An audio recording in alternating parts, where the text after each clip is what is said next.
Hello, friends. Welcome to another episode of Conversational Witchcraft with me, Dawn the Kitchen Witch. I'm really excited to be here today, and I want to thank each and every one of you for being here and continuing to listen and tune in and download. Before we get started, please, please, please go ahead and subscribe to this channel wherever you're listening, wherever you're watching. Hit all the buttons, like, follow, share. And remember, you can support us. You can now support this podcast by clicking the support us link and help us bring you more great information and inspiration. And don't forget, you can learn more about me and food magic and the power of kitchen witchery by visiting me directly at cucinaaurora.com or on all social media platforms at Cucina Aurora. All right. So we're taking a little bit of a departure today, and I'm really excited because we have a very special guest. This is Peter Economy, a Wall Street Journal best-selling business author, ghostwriter, developmental editor, and publishing consultant with more than 135 books to his credit, with more than 3 million copies sold. A graduate of Stanford University with majors in economics and human biology, Peter has worked closely with some of the nation's top businesses, leadership, and technology thinkers. He's known as the leadership guy on Inc.com. Welcome to the show, Peter. Thanks so much, Don. It's so great to be here today. I am so excited to have you. And the reason is, well, besides the fact that you're awesome, um, a lot of people who watch or listen to this podcast, which is called Conversational Witchcraft, may not know that I am also an entrepreneur. So I run a business that's based out of my spiritual practice of kitchen witchcraft, which is the intention we put in food, right? It's a gourmet foods business. And we don't often talk about business on this show, but it is my lifeblood: management, leadership, all those things that go into entrepreneurship. I am constantly consuming things like what you write. And I am so excited to have you here because of that. In fact, I just realized that you have a book that I'm going to have called Wait, I'm the Boss. Uh, Oh, great. I'll get you a copy. because this is, as I said before we hit the record button, um, it's because of people like you that I have been able to teach myself the skills of entrepreneurship, time management, leadership, and those things. And although many of my listeners might be going, hey, hang on a second, this isn't spiritual stuff. This isn't esoteric or witchy related stuff. I say it is because career as vocation, as passion is so important. Mm. And also because many people who are creative entrepreneurs specifically don't understand uh, regular business skills of communication, management, time management, especially. So I'm just thrilled. And that's my ode to how great you are. Well, thanks so much. I hope I live up to your introduction. I'm I'm going sure to that try you will. hard. I'm sure that you will. I'm interested, Peter, in what was it about this type of writing and this type of work that you do that really drove you? Yeah, so, I was a manager, so for years, I think better part of 10 years. And at some point during those 10 years, a friend of mine, a guy named Bob Nelson, my best friend since like seventh grade, eighth grade, he was an editor on a series of books for Scott Forsman, and he wanted me to do a book on negotiation, on business negotiation. So that was what I did for a living. I was a negotiator. I negotiated contracts for first for the federal government and then for businesses. And I said, write a book on negotiation. I don't know. And he says, well, we'll pay you like $5,000. And I said, okay, I'm in. So I did that book. I wrote the book. It was published, and I figured it was like a one and done kind of thing. Like I've checked that box off and don't need to do that ever again. But then it came time again. He approached me again and said, well, we need another book on some other topic about business meetings, how to make business meetings better. So I did another book on better business meetings, and I figured, okay, now I've done two books. I'm over, I've overloaded myself here. I'll never do that again. But anyway, one thing led to another, and eventually I did more books. And so I was working full time as a manager, but then I was writing books also sort of full time. I worked during the day, and then I wrote books at lunchtime, and then at night I'd go to this cafe, a local cafe here in San Diego, and work from 11 o'clock till 2 in the morning, Hmm. 11 o'clock at night till 2 in the morning, writing. And this was back in the days before I had a computer, like a laptop, and I just write them longhand. I was writing on a piece of paper longhand, and it would just flow. There was music, there was people smoking back in the days when people smoked in these, cafes. Yeah. And it was just so stimulating to me. It was just like these words just flowed on the paper. So there was that sort of a spirit took me in a Yeah. way. And it really tapped into my passion. So one day I showed up at work and found out from my boss that 15 managers were going to be laid off. And I was one of them. So it was like, okay, just got laid off, 2 weeks notice, something like that. And I said, what should I do? And I had read this, I was into horoscopes, and I read this horoscope for that day. And it was like, sparks are flying, things are happening in your life, a big change is coming. And it was something like that. And this was Yeah. this astrologer that I really trusted. She was in Santa Cruz, California, as I recall, and had a column in the newspaper. It was a regular daily column in the Hmm. newspaper. And I looked at that and I said, huh, okay. So I got a call the next day from work and they said, oh, we found 6 months more money. Would you like to come back? Would you like to just keep working for 6 more months? And, I thought about it for a few seconds. I remembered my horoscope and I knew that I loved writing. So I said, no, I think I'm just going to do writing full time. Wow. And so I shifted. I took my 2 weeks notice. I left the job, on schedule, and I just did writing full time from then on. And I've been doing it ever since full time. So Talk that's about my a story. leap of faith, a Yeah, big leap of time. faith in yourself, Yeah, right? big time. There were no guarantees at all. And there's been ups and downs. I mean, I've been doing Sure. this for 20 years now, full time, my own little writing business, being an entrepreneur and a writer, and ups and downs for sure. But overall, it's been great. Did you learn anything at that management job? And I'd love to know what kind of business was in that management job, like what kind of business it was. Yeah. So initially, it was a software development company here in San Oh, Diego that hired me. okay. And I transitioned from being a full-time contract negotiator into being a manager. And I was in charge of the operations side of the business. So Hmm. everything from human resources to accounting to contracts, purchasing, security for the building, the facilities, everything that had to do with running the business. Yeah. I wasn't on the technical side at all, which was developing software for our Yeah. clients, but I was doing all the business side of things. So I had to learn a lot about, I had a team of about maybe 10 or 12 people and had to learn a lot about being a manager, Yeah. being a leader, because, and that's what I talk about a lot in that book, Wait, I'm the Boss, or What I'm the Boss, is that a lot of people get thrown into management without ever being trained in it. They've Yeah. never learned how to be a manager. They've never learned how to be a leader or how to run a business. And all of a sudden they get thrown into that. And it's a tough transition for a lot of people who are, I was a contract negotiator. I was a very highly skilled contract negotiator, Mhm.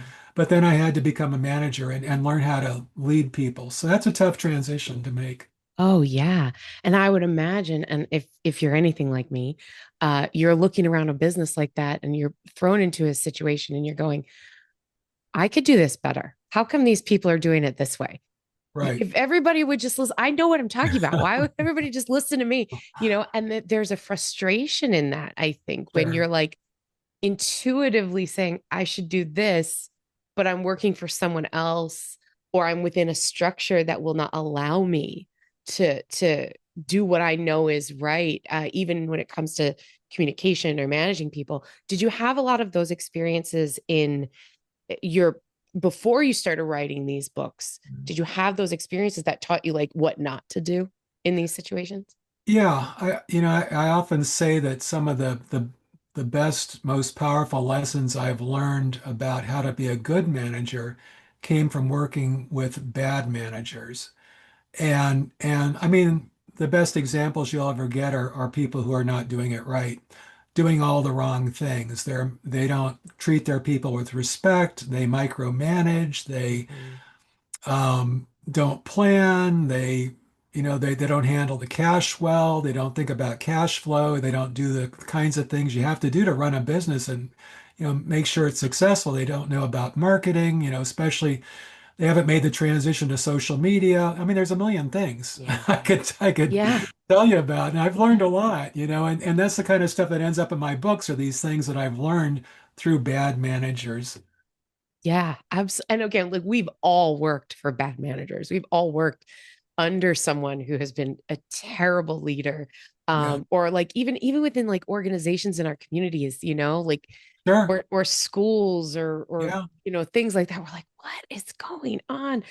It's so interesting because as I said before, I feel like in my spheres, and I circle different spheres of entrepreneurs and local businesses, small businesses, from the local farmers market here in New England. I'm actually in New Hampshire, and those folks that are like making pickles in their garage, right. and then within like the new age spaces and book publishers and things like that, there is, in my very humble opinion, a lot of creative people that have great ideas Mhm. and have no idea how to run a business. Right. The best example I can give is for my husband is a musician, right? Oh, wow. And so there are, I mean, that's who he is as a person. For work, he's a data analyst, but like in his heart and soul, he's a musician. And so Right. we've experienced a lot of different band dynamics or Sure. musician dynamics where, right, they're so talented. So many people in that creative space are so talented, but they don't know how to market. They don't know how to communicate. Right. um, and I think there is a misconception that you're either good at business or bad at business. You're either Right. creative or business minded. Right. And that one cannot learn. If you are creative, you're an artist, if you're a musician, if you're a cook, that one cannot learn business because one is creative. I think that's bullshit. You can Yeah. learn business. Would you agree? Oh, 100%. And that's something that I'm always preaching, in articles that I write, particularly in Inc.com, but in my books as well, is that, you know, you can always learn something new. You can learn to be a better leader. You can learn to be a better business person. You can learn to be a better marketer. I mean, and that's what our books are all about, Yeah. and podcasts and trainings, and I mean, you can learn. It's that whole thing about growth mindset versus fixed mindset, where people that have this fixed mindset think that they're done. Their brain is baked in. Mhm. Whatever they've learned, that's it. They can't do anything different. They're stuck. But people with a growth mindset realize that no, they're always learning, they're always changing, there's always room for improvement, and they can improve. You can do better, you can learn new things. And I'm a big growth mindset kind of person, and I think you are, and I'm sure most of the people that are in business are successfully in business because they're Mhm. always adapting, they're always changing, they're always learning new things, they're always doing better, and their business grows as a result. They attract those kinds of people to them as well. So the people that they hire are those kinds of people. They also they have an abundance mindset as Yes. opposed to this scarcity mindset that makes you want to close in and oh I just can't do that. By the way, I'm a musician too. I don't know if you noticed the guitar on my wall. I I've do. I've been in bands for years. It's a big part of my life too. Is that a Fender behind you? That's a Gibson It's a Gibson. ES something. It's Dave Grohl, Foo Fighters guitar. Oh. And I've got a bunch of other guitars in cases behind me too. I was gonna ask about some of those guitar cases back there. Yeah, I yeah, was going to. yeah. My husband plays bass is his primary instrument, Ah, six-string bass. whoa. He also does Okay. fretless. Wow. But he started on guitar, and he plays mandolin as well. He Oh, actually wrote nice. the theme music for this podcast. Wow, So our intro and fantastic. our outro, that's his music. That's that's fantastic. Yeah, I Yeah, noticed the song. I was wondering where you got that song, and now I know. it was written just for me. He's a talented guy. He really, really is. And he's gonna be like, if he hears me talking, he's gonna be blushing. But he's a brilliant, brilliant musician. And again, like as a creative person, I can't look at him and separate the music out from him as a person, right? Right, Just like you can't look at me and separate out the creative, food and kitchen witchy stuff. It is right, part of my personality, it's part of right. my being.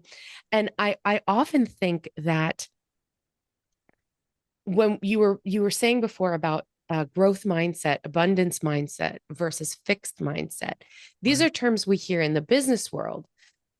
In the kind of new agey world, we're talking about abundance mindset, and we're talking about a scarcity mindset, we're talking about vibrational energy. And I love the business stuff because it's the tactical, practical, tactile ways of using these energetic concepts in real time, in practical ways to get from A to B to C to D, instead of just like, I'm going to think about it, I'm going to meditate Yeah, about it, I'm going to have a nice open mindset. right. What we need to do to better ourselves overall in a growth perspective, whether it's business or creative, is to continue to learn and continue to grow. Would you agree? Oh, yeah, totally. You know, our brains are built to grow, and Mm-hmm. I think our spirits are too. And I mean, there's been tons of research. I'm sure you're well aware. There's all sorts of research about, plasticity of the brain, about how our brains are making new connections all the time. And I'm getting up there in the years personally, but even now, I'm still making new connections all the time.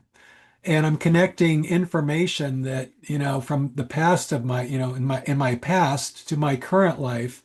And I just make new connections all the time. And then I'm reading new things, I'm seeing new things, I'm doing new things, whether it's business, writing, music, whatever it may be, my relationship with my wife, my family, my kids, all my friends and neighbors and the community at large. I mean, and the people I work with, these clients that I work with, they're around the world. I've got a client in Switzerland. I've got somebody else in Australia. I've got several across the United States right now.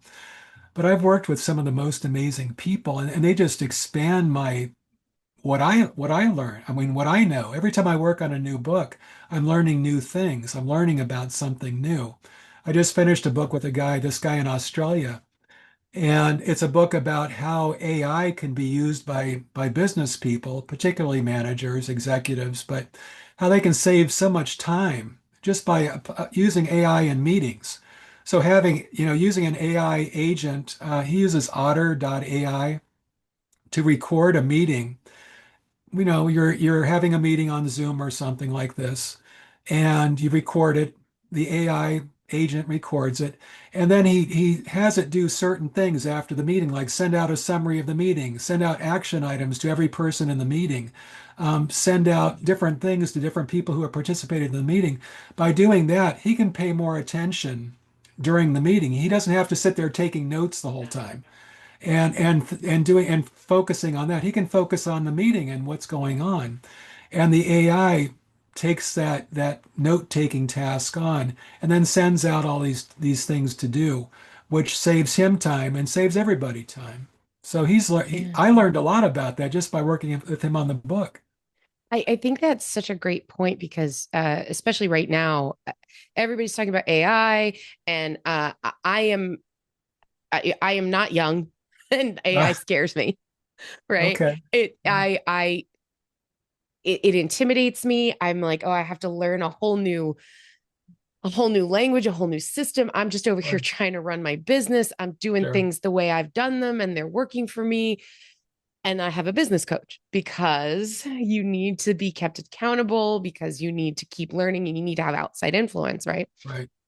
And I was working on cash flow projections, and my coach was like, you really need to start using AI for this, Mhm. because you could spend 3 weeks sifting through numbers, or you can plug everything into AI and it'll be done in 2 hours. Right. And I was like, Right. oh, why are you right about this?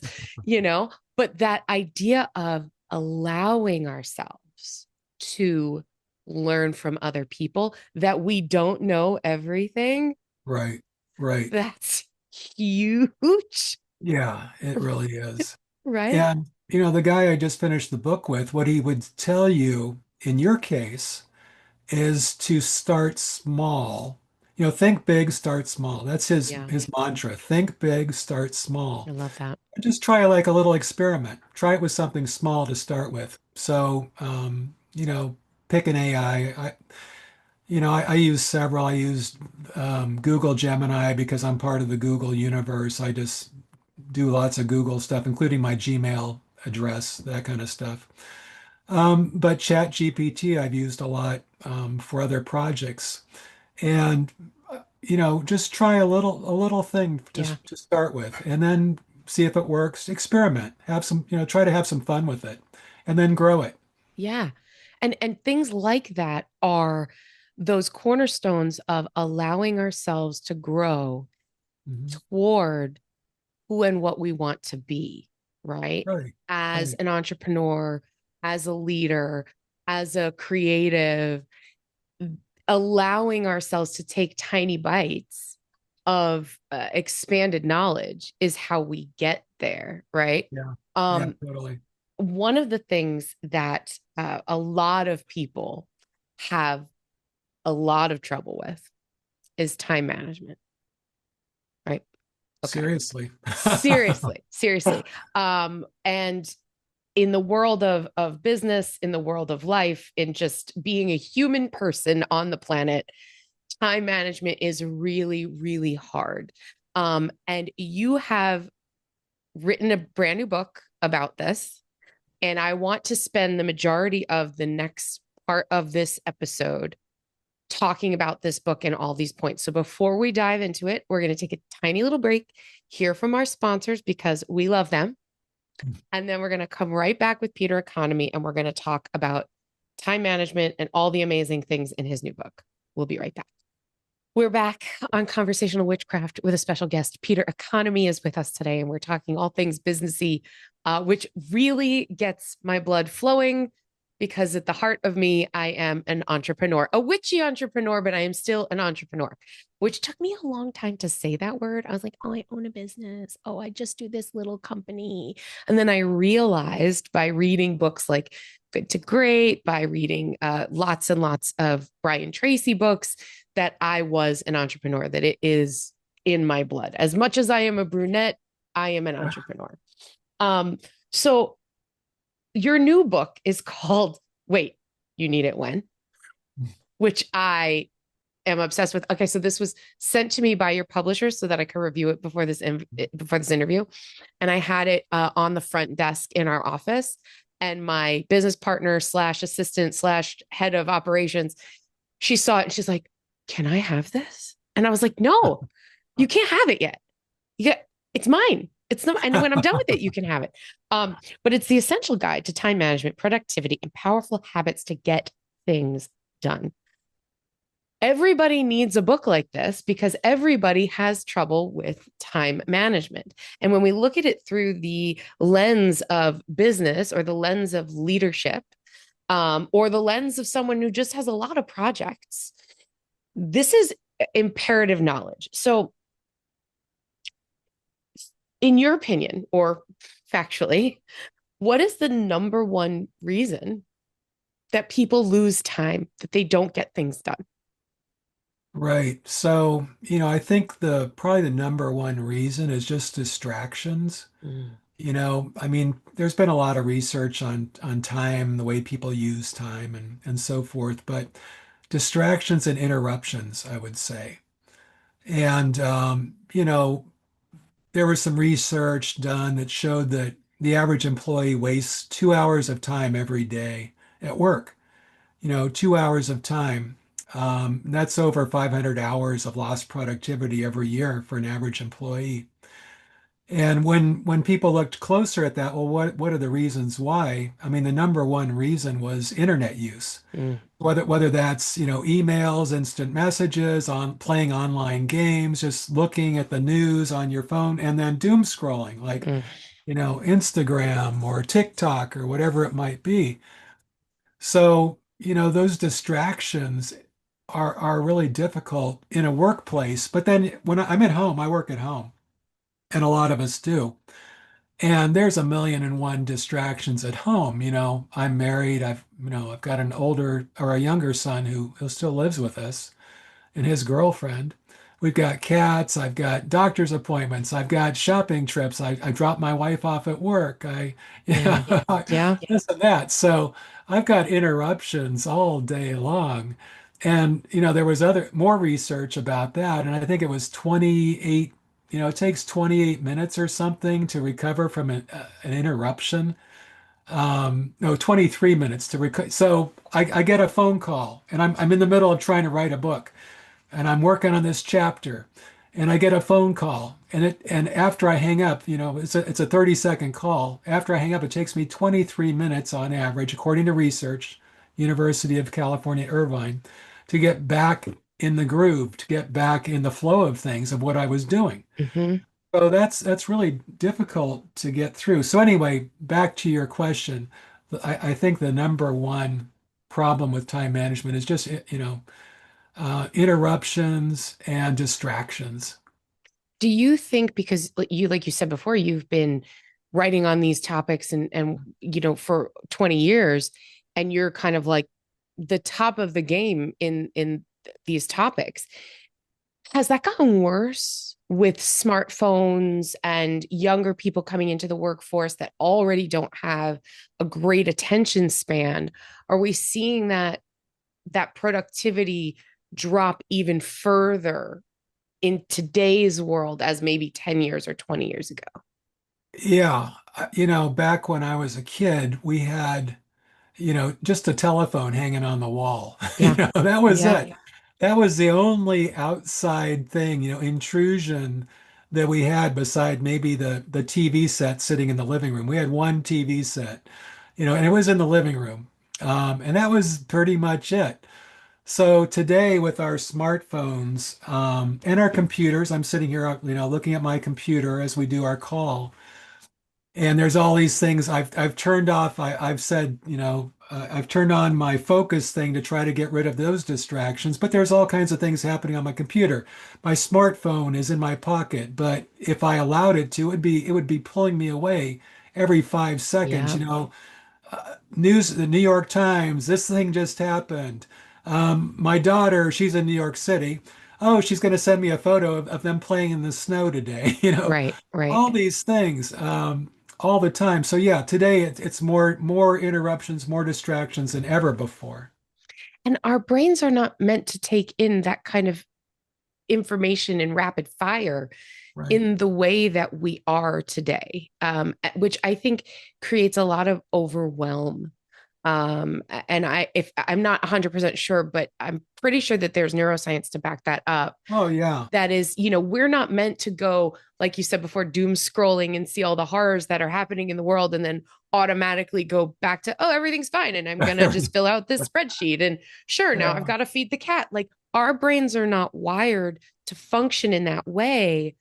And so I would imagine, at least for me, that 23 minutes to re-engage in something, it feels like a lot longer and it feels a lot harder to then Yeah. refocus and go, okay, let me just get back to what I'm doing. And I never feel like I'm really there.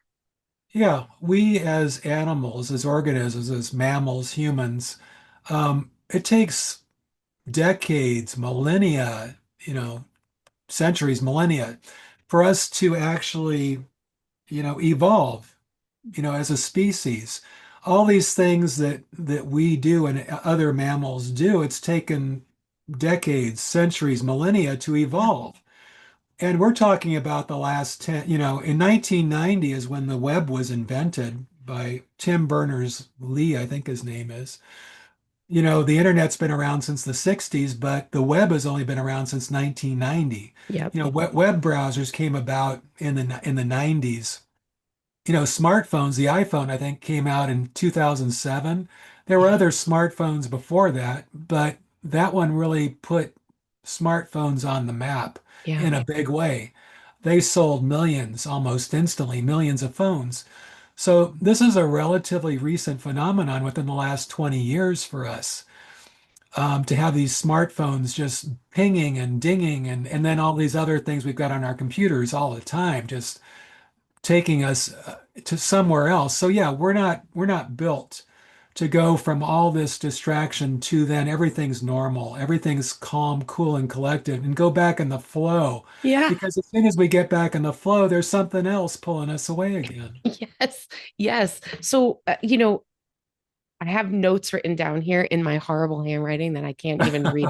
Um, Back when I was in fourth grade, my fourth grade teacher gave me a D in handwriting to try to wake me up because I refused to get it, to try to write yeah. well. So Yeah. she gave me a D and it didn't make any difference. So No, I've been having some like weird arthritis in my hands. ah And yeah. so I'm really struggling to write notes down. And so I wrote a bunch of notes and it's I'm sure my producer will cut out this whole part of the conversation. Oh, this But is I fun. literally scribbled all these notes because I had all these things I wanted to talk to you about. And I'm like, wait, Yeah. what does that say? Um, so no, one of the things that you say in this book is that the inefficiency of how we use time, right? You talk about inefficient time management. Mhm. Is this a good example what we're talking about now, that distraction, that's the inefficiency, or is there other ways that we are inefficiently managing our time? Yeah, well, I think that there's a lot of different aspects to that. So let me just pick out one right now. So a lot of people, there's been more research done. Most people don't have a time management system that they use. And, that could be anything. Personally for me, time management, I've got it right here. I have a notebook and it's got my to-do list on it. Every night, I put together a to-do list and I just say, what have I got to do tomorrow? What are the most important things I have to do tomorrow? And I put that out before I go with my wife and go for a walk or go have dinner or whatever it may be. At the end of my workday, I put together a to-do list. And that's one of the simplest time management tools you can have. One of the most easy and probably one of the most effective. There's plenty of time management tools out there, everything from the Eisenhower matrix to, there's AI tools now for time management too. And there's a bunch of those. I talk about those in the book as well. But, to me, it's whatever works best for you. And for me, it's just a simple to-do list. I would have to agree that that's one of the things for me. I'm a list maker. I Mhm. love lists. And that's it. That was the next question here was lists. Why should we use them and why do they work? Right. For me, I'm very similar, right? I like to have I do like a weekly to-do list. And at the end of the week, I scratch that list off and I start a whole nother one. Right, But then I have like work to do, home to do, personal to do. I have all these different lists. So I go, okay, is today a personal day? Okay, I'm going to look at this list, and they're not all not all the tasks are on one list. I also right. prioritize them by like A, B, and C priorities. Mhm. Right. So again, the question for you is why do they work? Why do lists work so well for us? If Yeah. somebody is out there right now and going, geez, I really need somewhere to start with a to do list, but why and why does it work? Yeah, I would say there's two parts to that. The first part is that it's a prioritization tool. So one of the best things you can do to manage your time is to prioritize the most important things in your life. And yeah, we're talking about business a lot, but this could be anything. It could be in your home life, your community. If it's, I need to help my son get better at baseball, be a better baseball player. So I'm going Yeah. to go out there and we're going to throw the ball, 30 minutes every day. I'm going to, work with my community organization. So, for example, I'm the vice president of my HOA, homeowners association for where my wife and I live. And we've got a board meeting tonight. So on my to-do list is, read through the board packet before the meeting. So that's important. I need to do that. Otherwise, I won't know what's going on. So a to-do list serves as a priority list in your life. So these are the most important things. And, time and time again, research has shown that you shouldn't have like 50 priorities. If you've got too many priorities, then nothing's a priority. You should just have maybe three or five max priorities. So my to-do list is generally, right now there's one thing on my to-do list. It's, read the board packet for this meeting tonight. But sometimes there'll be up to five things. Work on chapter 8 for this client. Work on an Inc. article for Inc. Inc.com. Work on an article. So there's that part of it. It prioritizes things. The second part is it cognitively offloads those tasks from Mhm. your brain. Instead of always worrying about it, like waking up at 2 in the morning, going, "Oh my God, I've got to feed the cat in the morning," or Yep. whatever it might be. If it's on your to-do list, then you don't have to think about it because it's going to be sitting there waiting for you when you get up in the morning. Oh yeah, it's on my to-do list. I got to feed the cat in the morning or whatever it might be. Read the board packet before the board meeting. So it serves two purposes. It prioritizes, which is important in time management, having priorities, knowing what those priorities are, not having too many of them, and then it also gives you that cognitive offload where you can take that off of your worry list. You're not worrying about it. You're not waking up in the middle of the night going, "Oh my God, I've got to think about this and do, it's already there waiting for you on your to-do list." Yeah, and you won't forget, right? Like Exactly. I tend to be very anxious. I'm always thinking, 3, 5 steps ahead, what's going to happen tomorrow, what's going to happen the next day. And I'm like, if I get it out of my head when I have the thought and put it on the list and then prioritize it, is it something that's an A priority, needs to be done immediately because there will be consequences if I don't do it by X time? That's an A priority. Or is it something that can go to a B or C priority? C Right. priority by the end of the week. Hopefully I can get to it. If not, it can roll to next week. It really helps to organize your thoughts and get those things out of your brain. And then you can refer to them later. So you don't have to worry about forgetting them. You wrote them down already, Right, exactly. right? Yeah, and that's part of there's a chapter in the book called Rock, Pebbles, and Sand Framework. That was literally the next thing that I wrote down on my list, Ah, the rocks, pebbles, sand framework, because I love this. Can you tell everybody who's listening about the rock, pebble, sand framework? yeah. Because So I that think it's brilliant. and I think I first heard that in a class. I think I was taking a class and I think the professor mentioned this as something to use. He told a great story, but basically, it's all about what you were just talking about, which is different kinds of priorities. There are, A, B, and C. You called it, and that's very similar to rock, pebbles, sand. I mean, Mhm. A, B, and C. The rock are the big priorities, the big things that you really want to accomplish. Those are the big goals. They might be strategic, they might be long-term goals, but they're the big things.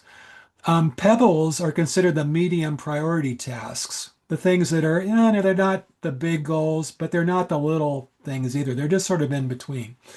And then the sand are all these low value daily things that you're just going to do anyway. You know, for me, it's doing a to-do list. Every day I'm going to do a to-do list. That's just sort of those smaller tasks. They're still important, but that's not the most important thing to be focused on.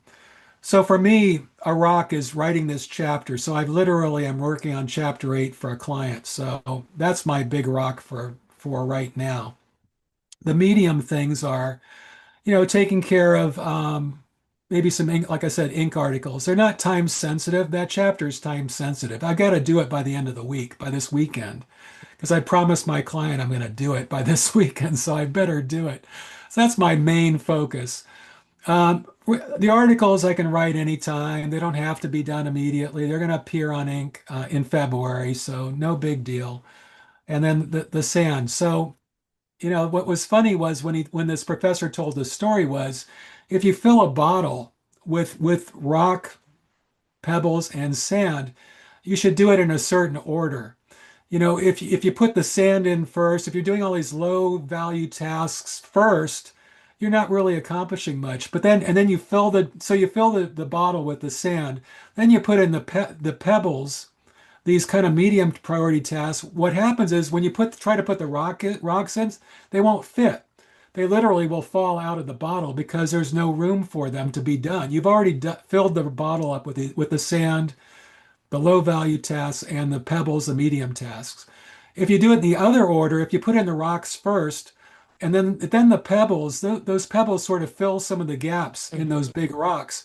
And then when you put the sand in last, that fills in all the other gaps, and the bottle is full. You've accomplished everything without anything falling out of the bottle. So, Mhm. um, Because you've prioritized it correctly, exactly, you've done right? the A, B, and C in the right order. So, For me, that makes me feel that that's a really good analogy for overwhelm.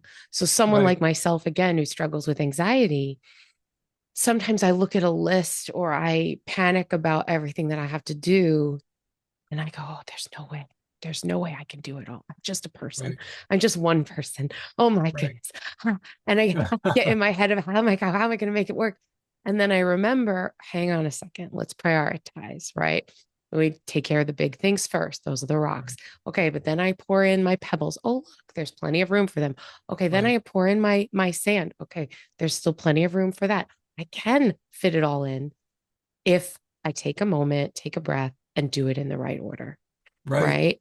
And I think that is a great lesson and a great visual, no matter what you're working on, no matter what your task lists are, or, what kind of world, if you're a business person, entrepreneur, if you're, a Girl Scout troop leader, whatever it is, if you are in any position, like we said before, to be a human being on this planet, you have stuff to do, Right, right? And right, you're going to feel overwhelmed at some point. I think it's just a really great visual and a wonderful way of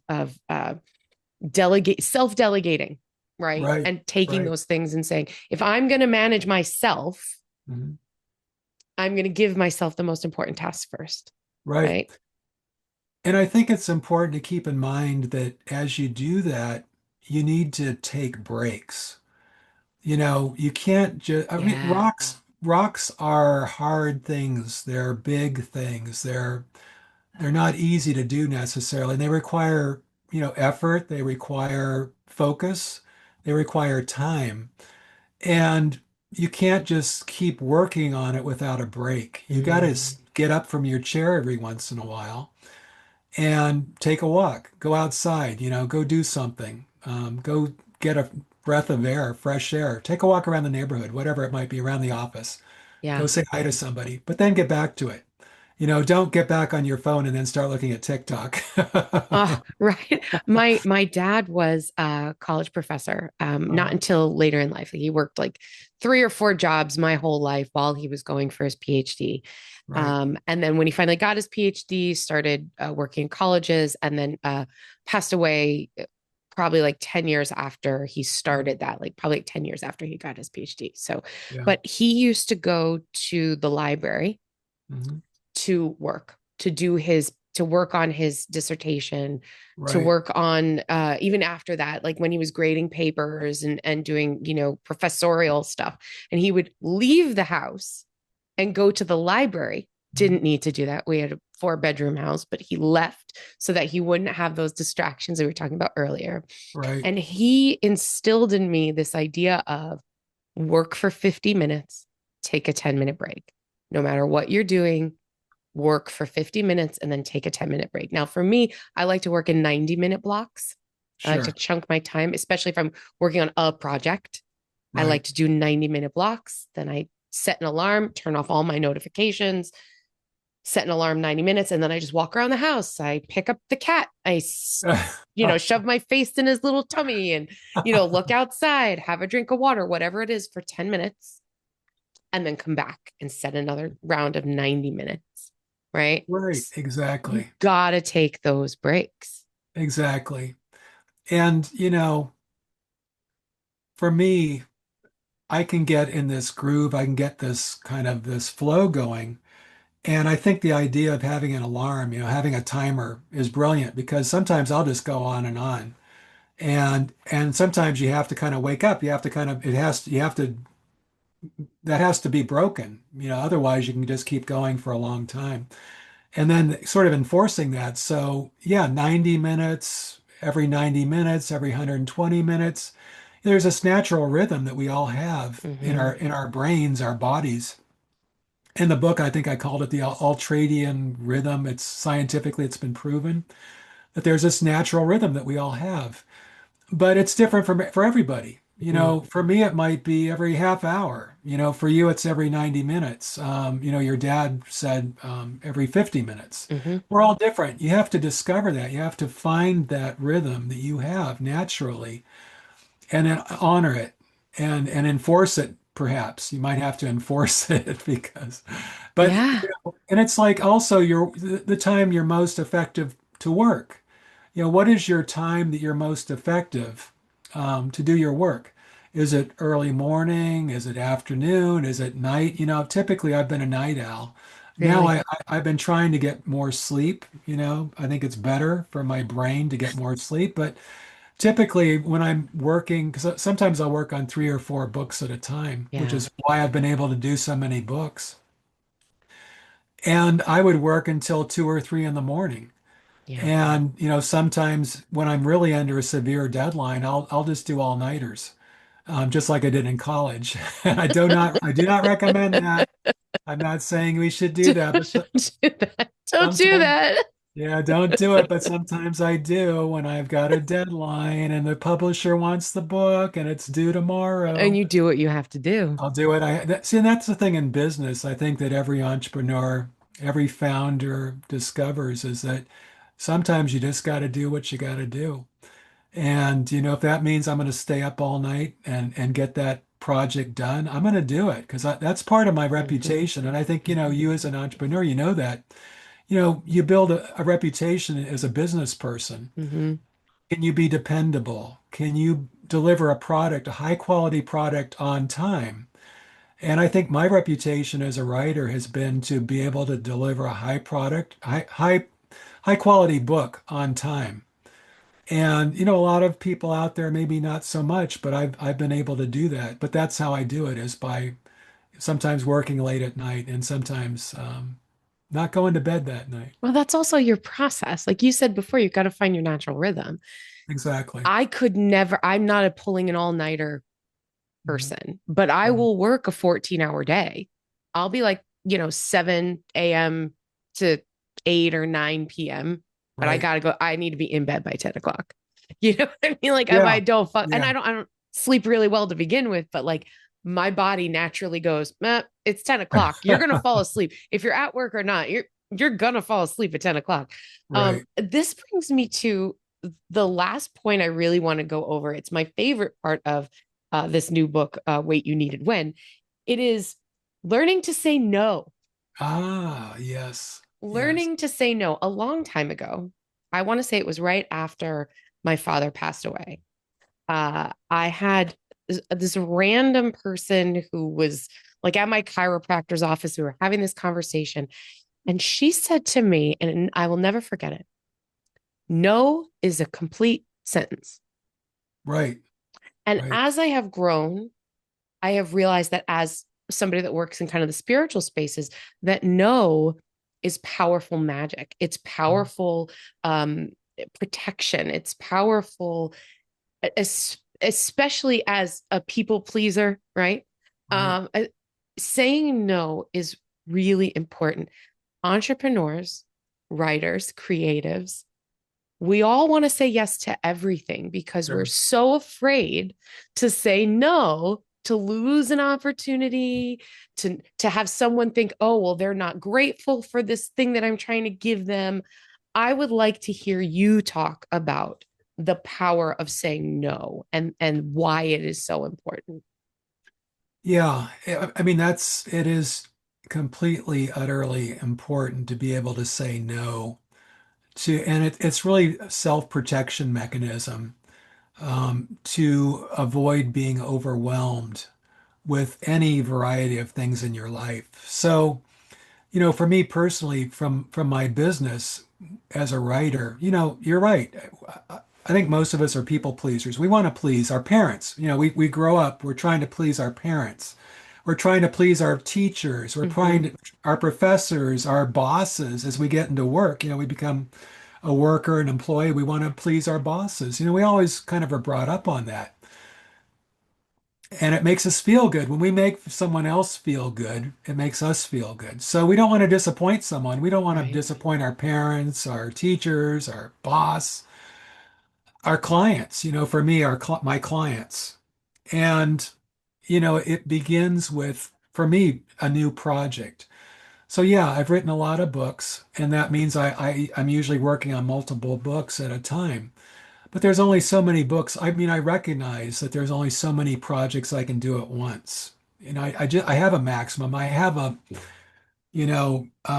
only so much bandwidth that I can do. I don't have other people working for me. I don't have other writers. I don't Right. farm work out. I do it all myself. Right. And that's part of my own process. And people have asked me, they've said, well, why don't you hire some writers and they can do it for you? And you can do more. Then you can do more. Build the business. But that's just never been my thing. I like that personal touch. And that's part of what I sell as my business. But I've had to say no. I learned that one time I took on one project too many, and it was just it blew me up. It was just too much, and it affected my other projects. It just bled into the rest of my life because here Yeah. I am, I'm overwhelmed. I couldn't effectively do that extra projects along with the rest of my projects along with the rest of my life. Yeah. So I at that moment I learned to say no. I learned that I had to say no. Once I had reached the maximum number of projects I needed to do, um, I had to say no. Even if I knew that down the road I might have wished I had done that extra project just for the extra money, if nothing else. I couldn't do it, so I had to say no. So yeah, so to protect myself, I learned to say no. And that goes on for every aspect of my life. You have to say no sometimes to friends who want to do something. You have to say no to my wife when she wants to go for a trip somewhere where I'll say, well, maybe we can't afford that right now. Maybe we should just wait 6 months and maybe we'll be in a better position to be able to afford that trip. Mm-hmm. And she's on board with that. I mean, I'm just using that as an example, but she's usually one telling me, no, we can't afford that right now. So we're not going to do that.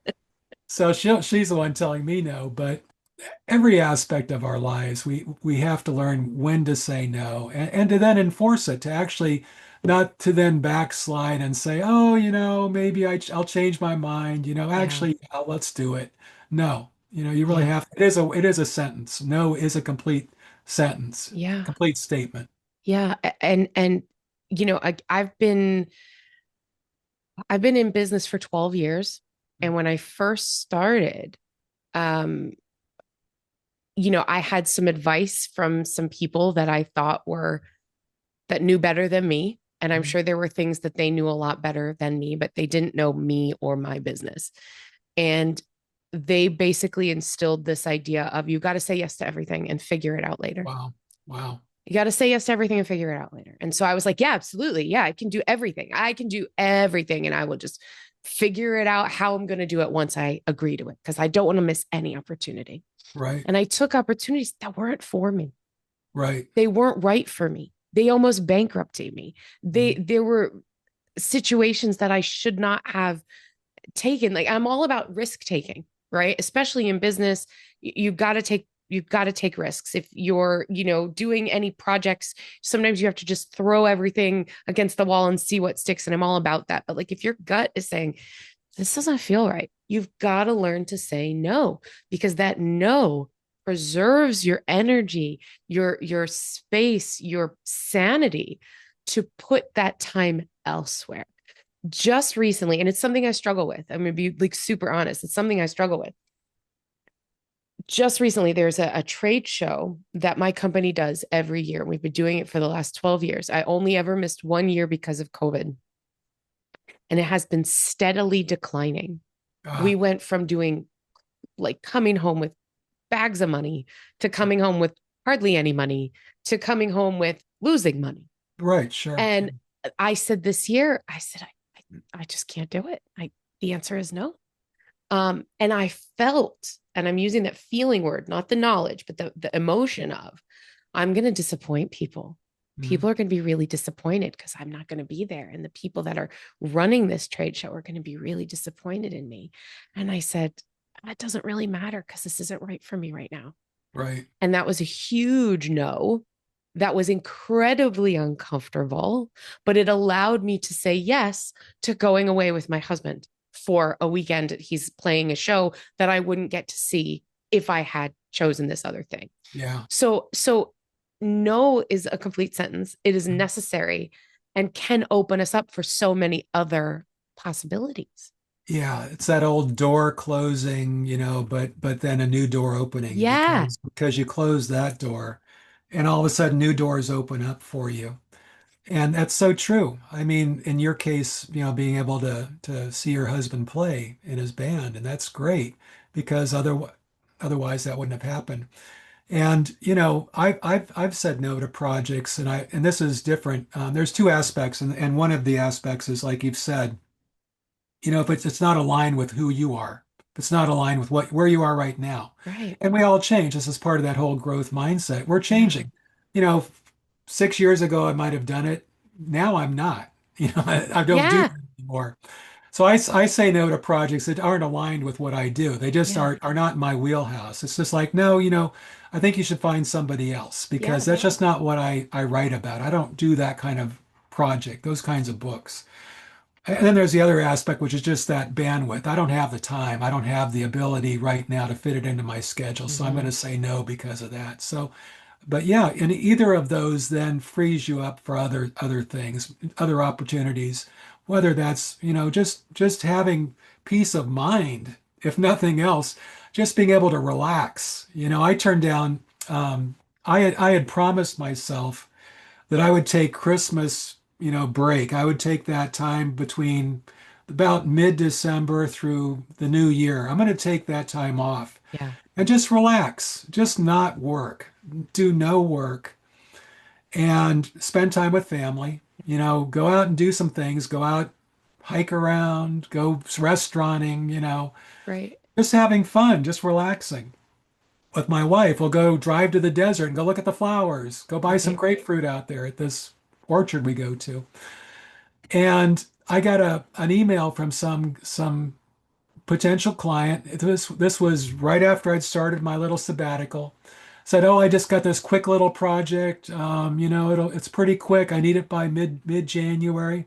So we talked we did a call, and he told me what I could tell was going to be pretty intense. It was going to be an intense, quick project that would be right when I was going to do this relaxation time. And I said, I don't think so, but let me think about it. Let me get back to you. And then I got back to him later that day. I said, no. I just realized, I just said, no, this is my time to relax. This is Yeah. my time to restore, my time, my brain, spend time with family and enforce it. And that's what I said no. And it worked out. And I was very relaxed for a That change. is so, so wonderful. And again, all of this tying back to managing yourself Right. helps you to manage your time, helps you to be more efficient, helps you to, be more in line with your goals and, your principles, and allows you to get the things done in the time you want to get things done in, right? That's what your whole book is about. It's just this is so great, and I'm so happy to have found you. Um, Peter, thank you so much for this amazing conversation and for all the amazing work you're putting out into the world. The book is called Wait, You Need It When? The Essential Guide to Time Management, Productivity, Powerful Habits That Get Things Done. This is the book. It's awesome. Peter, how can people find you online? How can they order your books? How can they connect with you? So probably the easiest thing is to go to my website, petereconomy.com, or just Google me, Peter Economy, and I show up everywhere. And my books are on Amazon, so easy place to find me is right there. Wherever books are sold, Wherever support your books are local sold. bookstores, your local Exactly. bookstores. This is so, so great. I want to thank you again. And I have one last question. Sure. Okay. This is a question that I ask to everybody that comes on the show and it has nothing to do with our topic. Okay. Okay. As I said before, I'm a kitchen witch. And what that means is my spiritual practice is based on cooking for other people and nurturing through food. If you could have me cook you one magical meal, what would it be and why? It's going to be pasta. I mean, I'm a huge Italian food fan, and I'm mostly plant-based. I do eat fish though. Mm. But I'm thinking like some sort of pasta con vongole. Not sure how you pronounce that in Italian, but it's clam. It's like a clam Oh, sauce. oh, So white I clam I would sauce. yeah, I would love for you Oh, to cook that for me. That would be very exciting to me. that would be delicious. And I would make it with fresh clams from New England with Fantastic. with tons and tons of garlic and Yes, lemon. You would be breathing yes. fire at the I would end. love that. Yeah, a little bit of red pepper would be great in there too. Just a smidge, just a little. So, so amazing I'm to meet you, hungry. Peter. It's lunchtime here. I'm going to go eat something as soon as we get off Go get this. some linguine and clam sauce. There you go. Right? Perfect. I Yeah. want to thank you again for coming on the show and spending some time with us today. It was really wonderful to talk with you about business and management and leadership and time management. This stuff gets my juices going and it makes me feel really motivated for all the projects that I have on my to do list. So thank you, thank you, thank you for being here. It's been a Well, pleasure. thank you, Don. This is the best fun I've had in a long time. Thanks so much Yay! for this hour. I really Hooray! appreciate it. Thank you so much for being here. And everyone else out there, thank you so much for tuning in to another great episode. I really appreciate everybody. Thank you for being here. And until next time, everyone, I wish you many, many blessings and so much gratitude.